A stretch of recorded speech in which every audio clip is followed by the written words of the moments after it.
He didn't like what he saw.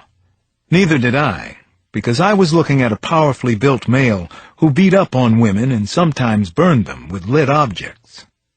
"Yeah, well, I just pulled a double and I'm out of here. You stay away from Kim if you know what's good for you. You hear me?" Now that we'd met, I had a professional opinion of Stemple. He was a piece of shit. As he walked away, I said, "You're beating her up, Stemple. You burned her with a cigar." The locker room got still, but I noticed that no one hurried to get in my face on Stemple's behalf. The others just watched. A couple of them nodded, as though maybe they knew about Stemple and Kim already. He slowly turned back to me and puffed himself up. "What are you trying to start with me, asshole?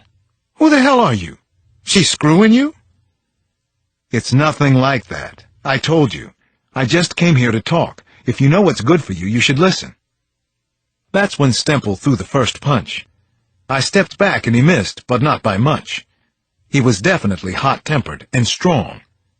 It was all I needed, though, maybe all I wanted. I feinted to the left, then countered with an uppercut into his gut. Some of the air rushed out of him. But then his powerful arms latched around my middle. Stemple drove me hard against a row of lockers. The metal boomed with the impact. Pain radiated through my upper and lower back. I hoped nothing was broken already. As soon as I could get my footing again, I bulldozed him back, and he stumbled, losing his grip. He swung again. This time he connected hard with my jaw. I returned the favor, a solid right to the chin, followed with a looping left hook that landed just over his eyebrow. One for me, one for Kim Stafford. Then I hit him with a right to the cheekbone. Stemple spun halfway around. Then he surprised me and went down to the locker room floor. His right eye was already starting to close. My arms pulsed. I was ready for more of this punk, this coward. The fight never should have started, but it had, and I was disappointed when he didn't get up again. "Is that how it is with Kim? She pisses you off, you take a swing?" He groaned, but didn't say anything to me. I said, "Listen, Stemple, you want me to keep what I know to myself, not go any higher with this? Make sure it doesn't happen again. Ever. Keep your hands off her, and your cigars. Are we clear?" He stayed where he was, and that told me what I needed to know. I was halfway to the door when one of the other cops caught my eye. "Good for you," he said.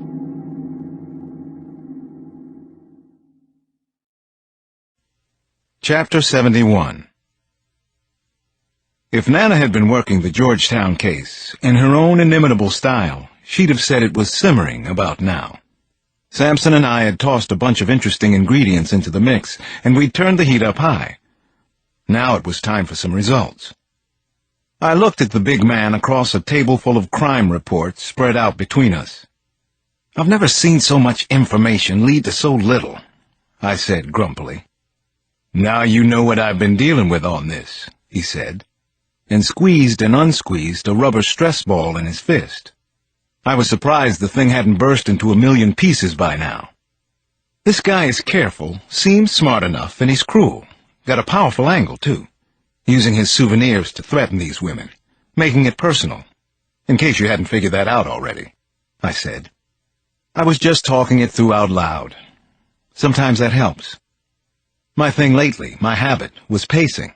I'd probably covered about 6 miles of carpet in the past 14 hours, all in the same 2nd District Station conference room where we were holed up. My feet hurt some, but that's how I kept my brain going. That and sour apple Altoids. We'd started that morning by cross-referencing the last 4 years of uniform crime reports, looking for potentially related cases, reaching for anything that could start to tie this thing together. Given what we now knew about our perp, we had looked at female missing persons, rape cases, and especially murder where mutilation was involved. First for Georgetown, and then for the whole D.C. metro area. To keep our mood as light as possible, we'd listened to Elliot in the Morning on the radio. But even Elliot and Diane couldn't brighten our moods that day, good as they are at mood brightening. In order to cover all our bases, we made a second pass checking unsolved murders in general. The result was a list of potential follow-ups that was just as large as it was unpromising. One good thing had happened today. Mina Sunderland had granted us another interview, where she went so far as to give a few descriptive details on her rapist. He was a white man, in his 40s, she guessed. And from what we could glean from Mina, he was good-looking, which was difficult for her to admit. You know, she told us, the way Kevin Costner is good-looking for an older guy. It was an important part of the profile for us to pin down, though. Attractive attackers had an edge that made them even more dangerous. My hope was that with a little time and the promise of a lot of protection, Mina would be willing to keep talking to us. What we had so far wasn't enough for a useful police sketch. As soon as she had a likeness that didn't match about 12,000 other faces on the streets of Georgetown, Samson and I wanted to go wide with it. Samson tilted his chair back and stretched his long legs. What do you think about getting some sleep and starting in on the rest of these in the morning? I'm cooked. Just then, Betsy Hall came whizzing in, looking a lot more awake than either of us did. Betsy was a newbie detective, eager, but the kind who knew how to be helpful without getting underfoot. You only looked at female victims in your cross-refs, she said. That's right, isn't it? Why? Samson asked. Ever heard of Benny Fontana? Neither of us had. Mid-level mob soldier, underboss, I guess is the term. Was anyway, Betsy said. He was killed 2 weeks ago, in an apartment in Kalorama Park. Actually, on the night that Lisa Brandt was raped in Georgetown. And? Samson asked.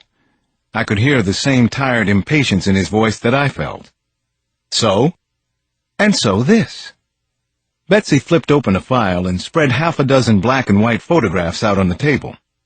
They showed a white man, maybe 50 years old, dead on his back in a living room somewhere. Both of his feet were completely, and freshly, severed at the ankle. All of a sudden, I wasn't so tired anymore. Adrenaline was pumping through my system. Jesus, Samson muttered. We were both on our feet now, scanning from one grisly photo to the other, repeating the process a couple of times. The ME's report says all the cutting on Mr. Fontana was done ante-mortem, Betsy added, possibly with surgical tools, maybe a scalpel and saw. Her expression was hopeful, kind of sweetly naive. So you think this is the same perp? I answered, I think I want to know more. Can we get the keys to that apartment? She fished a set out of her pocket, jangling them proudly. Thought you might ask me that. Chapter 72. Shit, Alex. Multiple rapes, multiple murders. Now a mob connection? Samson punched the roof of the car. It can't all be coincidental. Can't be. Cannot. Could definitely be something, if it's the same guy, I reminded him. Let's see what happens here. Try not to get too far ahead of ourselves. Not that John was off base. Our suspect was looking more and more like a sadistic monster with a very bad, very distinctive habit. It wasn't that we'd been looking in the wrong place for him, just maybe not in enough places. But if this does pan out, Samson went on, no phone calls to your old pals tonight, all right? I want a little time with this before the feds come on board. The FBI would already know about the Fontana murder, assuming it was mob-related. But the rapes were still DCPD, local stuff. You don't know that they'll necessarily take over the case, I said. Oh, yeah. Samson snapped his fingers and pointed at me. I forgot. You had your memory wiped when you left the bureau, like they do it in Men in Black. Well, let me remind you, they'll take over this case. They love cases like this one. We do all the work, the Phoebes take all the credit. I stole a glance at him. When I was at the bureau, you ever resent me coming in on a case? Did I do that? If it happened, don't worry about it, he said. If it was worth talking about then, I would have brought it up. Hell no. You never moved in on one of my cases. I pulled over in front of a tan brick apartment house across from Kalorama Park. It was a nice location. I'm sure the Fontana murder had rocked that building, if not the neighborhood. It was also less than 2 miles from the location where Lisa Brandt had been attacked not long after Benny Fontana died. We spent the next hour inside, using crime scene photos and the bloodstains still in the carpet to recreate what might have happened. It didn't give us any concrete connection to the other attacks, but it was a start. When we left, we rode southwest into Georgetown, taking the most logical route to Lisa Brandt's neighborhood. By now it was around midnight. Neither of us felt like stopping yet, so we did a full tour of the case, riding by each of the known rape sites in chronological order. They weren't that far apart. At 2:30 a.m., we were in a booth at an all-night coffee shop. We had crime files spread out on the table and were reading them over, too revved up to stop, too tired to go home. This was my first chance to really get into the Benny Fontana file. I had read the police and ME's report several times. Now I was looking over the list of items taken from the apartment. On my fourth or fifth time through, my eye stopped on one item in particular. A torn-off corner of a white foil-lined envelope. It had been found under the sofa, only a few feet from Fontana's body. Speaking of feet, or a lack of them. I sat up. These are the moments you hope for in an unsolved case. We have to go somewhere. You're right. We have to go home, Sampson said. I called to the waitress, who was half asleep at the counter. Is there a 24-hour drugstore somewhere around here? It's important. Sampson was too tired to argue.